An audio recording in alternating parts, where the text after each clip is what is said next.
segments, the brotherhood. You know, I'm hoping to see some CFL cars that say, "Yo, let's go to Tampa for a weekend," or let's hit up there. I wish TNS or See, let's Tampa's raid never been SFL out of nowhere. I remember last year, I think at the beginning of the year, they did that like a few times. They were like, "Yo, let's go to Versus." Well, you know what the next raid is? Frostbite Brew.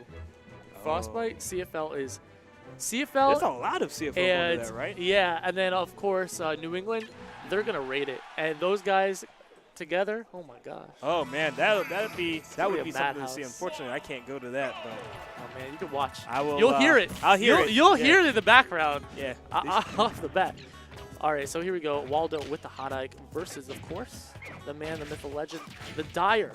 This man said he was going to take DBZ super seriously, but hey, he still takes this game incredibly seriously. Oh yeah. And he was on the PGR pretty high up there this year. So I'd like to see what he can do because right now, he did make the PGR, didn't he? He's yeah, in the 30s or something. Well, the crazy thing is he could potentially be the best Diddy Kong right now. You know? He could be. I mean, who's his competition? MVD? Zenodo MVD. Zenodo MVD, yeah. Yeah, we haven't seen a whole lot from Zenodo, but he's still a good threat. You never know when he might just show up. Yeah. Sometimes players take their time, they just disappear and they just study the game. Yeah. And then they come back like much stronger because they're not competing. Yeah. Huge control of neutral here we're seeing from Dyer. Oh yeah, that was not the best counter, I would say, but it goes unpunished. I understood why he did it, though. He saw the raw aggression so far coming out from Diddy Kong. One of the small chances here for Waldo to kind of control neutral. That's He's sort of still like, holding it, too, but that's going to be a stock.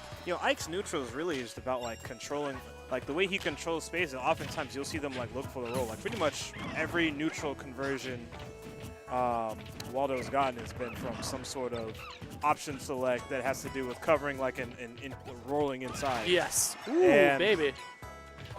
Another thing that I recently heard was in fighting games, you can never be like on your game 100% of the time.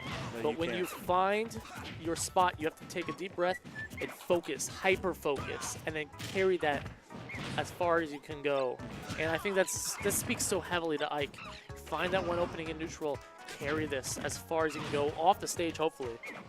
Yeah, advantage state is, oh wow, not sure if he meant to face that way, but good awareness knowing that the platform was there. 50-50, yep, there we go. Takes the stock. Now this is one of those things, like you said, where if he, gets the neutral conversion, I think that's it. No. Okay. Oh, no rage, no rage. Yeah, don't sleep on Ike either, but definitely no raise. Big boy. Yeah, definitely. Hold it? Yeah, you can hold it. Sword in, excuse me, peanut in hand actually might have staggered him there a bit. That's probably not going to... Oh, just enough. I'm not sure if that was the best angle. Yeah, we didn't see any of the red lightning, so yeah, we saw him go straight up, maybe expecting something else. Yeah, Ike's pretty heavy. I wouldn't have expected him to die from that, but, We have the other Brevard supporters in the background, but look, Pelo's asleep. And so it looks like Temptation's kind of striking a close eye too. I guess these guys have been up in the lab or something. Must have been. All right, so here we go. Dyer on the board. See what GR Waldo can do to counteract and maybe strike back a little bit. He's really got to find a way to bait a panic option out of D. Like, he's covering the roll well. Like, even there, like, he was covering that nair. It was like, all right, come in here and, like, run into this button. When he's not doing that, you got to play even closer than that. Dyer's the type of player who will wait for you to press a button at roll range and then monkey flip. Yeah. And then that's his whip punish of choice. And then next thing you know, you're in the corner. Yeah. Now you can't cover roll in anymore because there's nowhere else to go. I love thinking about Diddy Kong because you could probably say every single one of his moves is incredibly important in his metagame. Every single one of them. For sure. His monkey flip, like, I think if he didn't have his monkey flip, oh, that would stagger him so much. But then you think about his banana, you think about his forward air, his grab, his down tilt. Incredibly solid character that just kind of rounds it out. That's what I really like about Dyer as a player is that he makes use of all of Diddy's tools. Yeah, and he's been really pushing almost to a fault in that it can be hard to I feel like at times he struggles to pick like what should I do now in like more intense games. Yes. Which of like the million things, the million good choices I can do, which is the right one for right now. Such an interesting aspect of fighting games. The more options you have, and this is honestly like, I think at a lower level, when we first started playing this game, the reason why we picked up low tier characters is because we understood their options a little bit better. Because you only had a few options.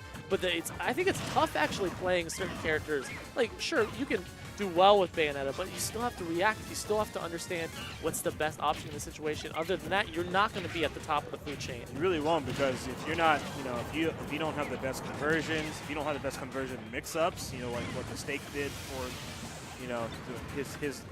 his time in the sun. Yes. You just end up building up raids and then losing. Yeah. Which is, there's always that comeback factor in this game. And you can tell, though, that Dyer's really pushing the Diddy Kong meta.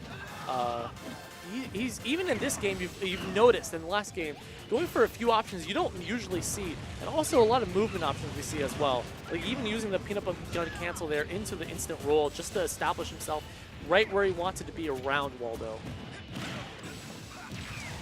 Another 50-50, and he does land it, but that's not going to kill.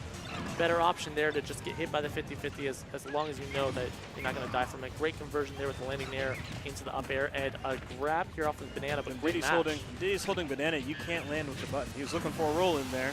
You see how he waited for the tip of the down tilt, and then he actually, did he perfect pivot back forward, like charge forward smash?